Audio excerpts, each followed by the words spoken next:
تو حبیب خدا کے جسد مطہر میں 24 معجزات ذکر کیے ہیں۔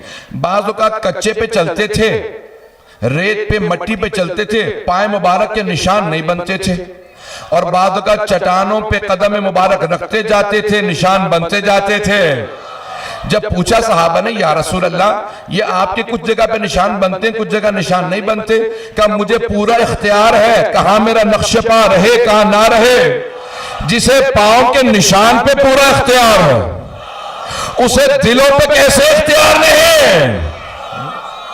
توجہ ہے زیادہ کرام ہے۔ اب حبیب خدا کے جسد مطہر سے متعلق، جسم مبارک سے متعلق جو معجزات لکھے ہیں ان میں سے ایک معجزہ لکھا ہے کہ رسول خدا کے بدن مبارک سے جو پانی مس کر جاتا تھا وہ شفا کا سبب بنتا تھا۔ تو صحابہ کرام جب پیغمبر اسلام وضو کرتے تھے، پیغمبر کے بدن سے مس ہوا وضو کا پانی زمین پہ گرنے نہیں دیتے تھے۔ توجہ سے سنیے گا، جب پیغمبر اسلام وضو کرتے تو صحابہ اس پانی کو تبرکن لے جایا کرتے تھے۔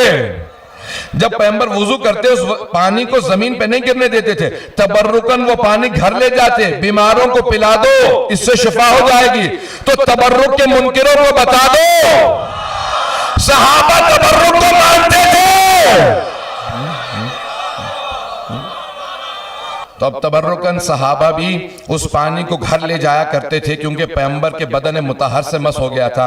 ایک زندہ معجزہ پیغمبر اسلام کا جسد مطہر میں یہ تھا کہ کوئی اگر بیمار آتا آپ اپنا لعاب دہن لگا دیتے شفا مل جاتی، اگر پانی کنویں کے اندر خشک ہو جاتا اپنا لعاب دہن ڈالتے پانی کنویں کے اندر بھر جاتا، اگر پانی کھارا ہوتا تھا لعاب دہن ڈالتے تھے پانی میٹھا ہو جاتا تھا۔ جس کے لعاب دہن کا اثر ایسا ہو اس کے خون کا اثر کیسا ہوگا؟ اب 24 معجزات لکھے ہیں، میں بہت تیزی سے گزر رہا ہوں۔ یہاں تک لکھا ہے کہ پیغمبر کی پیشانی سے ایسا نور نکلتا تھا کہ امہات المومنین کہتی ہیں کہ اگر دن میں ہم سے سوئی کھو جاتی تھی تو ہم رات کا انتظار کرتے تھے۔ رات میں تو اور زیادہ تاریکی ہوتی ہے، کہا نہیں رسول خدا رات میں تشریف لاتے تھے، جو دن کی روشنی میں سوئی نہیں ملتی تھی رات میں پیغمبر کی پیشانی کے نور میں مل جاتی تھی۔ تو لوگوں سے کہو اگر ہمت ہے اور کہو محمد ہم جیسے، تھوڑی سی دیر اور چلتے رہیں گے میرے ساتھ۔ یہ جسد مطہر میں معجزات حبیب خدا کے بتائے ہیں کہ جب جناب رسالت میں آپ چلتے تو تمام کے تمام مخلوقات شجر حدر مدر تمام کی تمام چیزیں جھک کے بتاتی کہ ہم تعظیم جانتے ہیں حبیب خدا آ رہے ہیں۔ آپ کے سامنے درخت جھک جایا کرتے تھے، جہاں سے آپ گزرتے وہاں پہ درخت جھک جاتے تھے۔ جب آپ پتھروں کو ہاتھ پہ رکھتے تو وہ تسبیح کرنے لگتے۔ کچھ دیر کے لیے سنگریزوں کو ہاتھ پہ رکھتے وہ کہتے سبحان اللہ الحمدللہ لا الہ الا اللہ اللہ اکبر۔ سنگریزوں کو کچھ دیر کے لیے ہاتھ پہ اٹھاتے وہ تسبیح کرتے تھے۔ اور جنہیں گود میں پالا ہو، اے مسلمانوں یہ وہ پیغمبر ہیں جن کی ہاتھ پہ اگر پتھر بھی آ جائے تو تسبیح کرتا ہے، ان کی تعظیم تو کرو جنہیں پیغمبر نے پالا ہے۔ پیغمبر کے بہت سے معجزات لکھے ہیں، یہاں تک روایت میں الفاظ یہ ہیں حق الیقین بحار الانوار اصول کافی کے کتابوں سے پیش کر رہا ہوں تاکہ ذہن میں شبہ نہ آئے۔ حبیب خدا کا ایک معجزہ یہ لکھا کہ جب تمام افراد سفر میں اکٹھے پیغمبر کے ساتھ چلتے تو جہاں پیغمبر سوتے تو لوگ دیکھ کے بتا دیتے تھے کہ یہ رسول خدا سو رہے ہیں، یہ محمد مصطفیٰ ہے، جبکہ رسول خدا پورے بدن پہ چادر اوڑھ کے سوتے تھے، سر سے لے کے پاؤں تک پورا بدن ڈھانپ لیتے تھے، پھر بھی لوگ دیکھ کے بتا دیتے تھے یہ محمد مصطفیٰ سو رہے ہیں، دیکھ کے بتا دیتے تھے۔ لوگ پوچھتے کہ کیسے پہچانتے ہو؟ کہا کہ ہم دیکھ کے بتا دیتے ہیں کہ تمام افراد میں رسول خدا کون سے ہیں۔ کہا کیسے؟ کہا جب وہ چادر لیتے ہیں نا تو چادر لینے کے باوجود ان کے بدن سے نور چھن چھن کے نکلتا ہے۔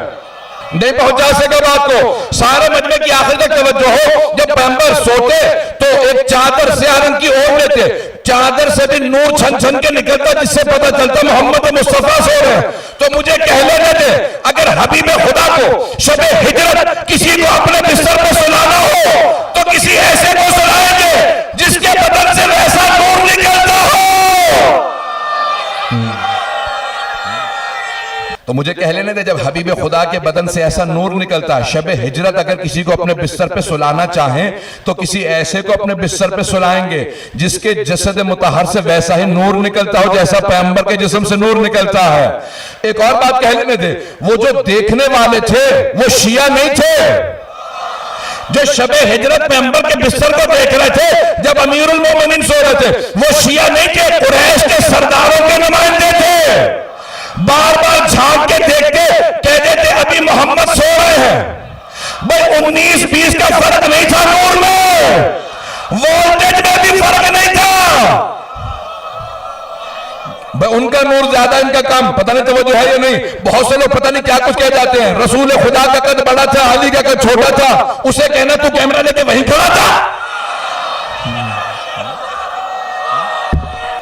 بڑے پیارے انداز سے سن رہے ہیں، جناب سیدہ کا اسی طرح سے سایہ قائم و دائم رہے تمام مومنین پہ۔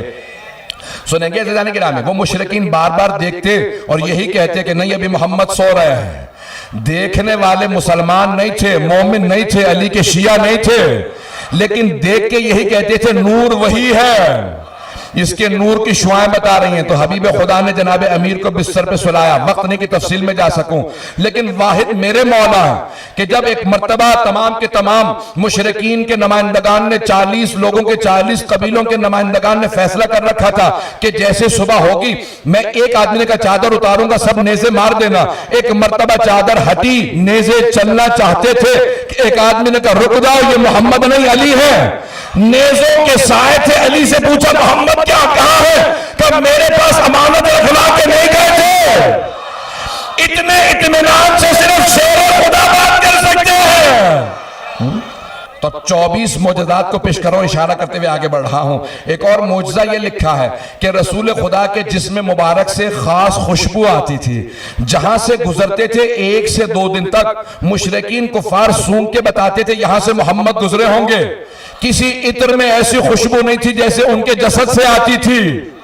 تو اب سمجھ میں آیا نا، یہ حدیث قصہ میں امام حسن حسین جب گھر میں آئے تو جناب سیدہ سے کہا انی اشم عندک رائحۃ طیبۃ کانھا رائحۃ جد رسول اللہ۔ مادر گرامی آپ کے پاس سے ایسی خوشبو آ رہی ہے جیسی نانا کے جسم سے آتی ہے۔ یہ حبیب خدا کا جسد مبارک ہے۔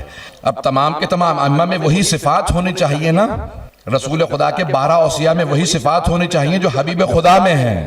میں 2 جملے کہہ کے آگے بڑھوں گا اور پھر انشاءاللہ دوبارہ اس نتیجے کو آپ کے سامنے لاؤں گا۔ جسد مطہر میں یہ معجزات ہیں، جسم مبارک میں معجزات ہیں۔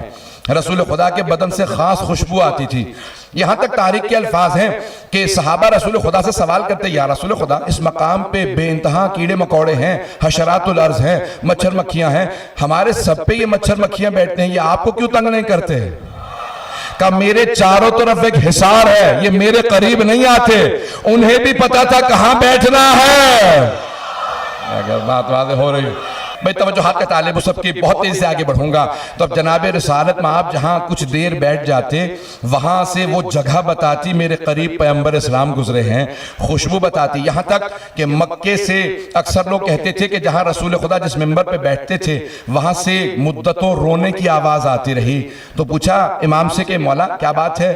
تو جناب امیر نے کہا کہ یہ ممبر رسول خدا کو یاد کرتا ہے، یعنی مخلوقات کو احساس تھا کہ ہم پہ حبیب خدا ہمارے قریب سے گزرے۔ جس جانور پہ سوار ہوتے تھے وہ راہور ہو جاتا تھا، بوڑھا نہیں ہوتا تھا۔ جس اونٹنی پہ سوار ہوئے وہ بوڑھی نہیں ہوتی تھی، جس گھوڑے پہ سوار ہوئے وہ بوڑھا نہیں ہوتا تھا۔ نہیں پہنچا سکا جملے کو۔ جس گھوڑے پہ ایک مرتبہ سواری کرتے تھے وہ بوڑھا نہیں ہوتا تھا، جوان رہتا تھا۔ اب اگر کوئی اعتراض کرے نا کہ اوسط عمر جو ہے ایک گھوڑے کی 40 سال ہوتی ہے تو پیغمبر کا گھوڑا کیسے کربلا میں ہو سکتا ہے؟ بتا دینا حبیب خدا کا زندہ معجزہ تھا، جس سواری پہ ایک مرتبہ سوار ہو گئے وہ جوان رہا کرتی تھی۔ سب کی توجہ ہے میرے ساتھ؟ دائدان کرام حبیب خدا کے جسد مطہر کے آثار ایسے تھے کہ سب کو بتاتے تھے، آثار بتاتے تھے کہ آپ حبیب خدا ہیں۔ اب سنیے گا 2 اور معجزات پیش کروں گا اور اس کے بعد پھر دیکھوں گا کہ آگے بڑھ سکتا ہوں۔ آپ حضرات کی توجہ اگر میرے ساتھ رہے تو روایت کے الفاظ ہیں کہ جناب رسالت میں ازواج جب دیکھتی رسول خدا کو تو چہرہ بتاتا، ایک رسول خدا کی پشت پہ مہر نبوت تھا، کچھ نے لکھا داہنے بازو پہ تھا، کچھ نے کہا نہیں خاتم النبیین لکھا تھا۔ تو ایک صحابی رسول ہیں، جب رسول خدا نے خطبہ غدیر کے آخر میں کہا کہ اگر میں نے کبھی کسی پہ ظلم کیا ہو تو آج مجھ سے بدلہ لے لے۔ توجہ ہے؟ سنیں گے مکمل کر دوں بات کو۔ تو پیغمبر اسلام نے صحابہ کے مجمع میں اعلان کیا اگر میں نے کبھی آج تک کسی پہ ظلم کیا ہو تو آج مجھ سے بدلہ لے لے، آج کے بعد سے مجھے نہ پاؤ گے۔ تو ایک صحابی کھڑے ہو گئے، یا رسول خدا آپ نے ایک مرتبہ مجھے چابک مارا تھا، آپ نے فرمایا مجھے نہیں یاد پڑتا میں نے آج تک کبھی کسی پہ ظلم کیا ہو۔ کہا نہیں یا رسول خدا آپ نے میری پشت پہ تازیانہ مارا تھا، تو آپ نے کسی دوسرے صحابی سے کہا اسے تازیانہ دے دو، کہا آؤ آگے بڑھو میری پشت پہ تازیانہ مار دو۔ کہا نہیں یا رسول اللہ اس وقت میری پشت پہ کپڑا نہیں تھا، آپ اگر اپنا کرتا ہٹا دیں۔ پیغمبر اسلام نے کہا کہ میرے کرتے کو ہٹا دو۔ جیسے کرتا ہٹایا وہ صحابی جھکے، جھکنے کے بعد کمر کے بوسے دینا شروع کیے، مہر نبوت کو چوما، پیچھے ہٹنے کے بعد کہا مجھے معاف کر دیجئے گا یا رسول اللہ میں نے جھوٹ بولا تھا، آپ نے کبھی مجھے تازیانہ نہیں مارا، میں صرف آپ کے پشت کی زیارت کرنا چاہتا تھا، چومنا چاہتا تھا، اس لیے جھوٹ بولا تھا۔ تو جو زیارت کے منکر ہے ان سب سے کہہ دینا صحابہ تو جھوٹ بول کے بھی زیارت کو جائز سمجھتے تھے۔ بس ایک آخری پہلو کو پیش کر رہا ہوں میرے بھائیوں، میرے بزرگوں، میرے بچوں، جناب حبیب خدا کے تمام معجزات میں آپ کو آپ کی رسول خدا کی آل ہمیشہ آپ سے وابستہ نظر آئے گی۔ اب یہاں پہ جناب ام حبیبہ ہیں، بہت رتبہ ہے جناب ام حبیبہ کا، زوجہ رسول ہیں رضی اللہ عنہا، بہت مقام ہے۔ فتح مکہ پہ باپ نے فیصلہ کیا کہ میں بھی مسلمان ہونا چاہتا ہوں۔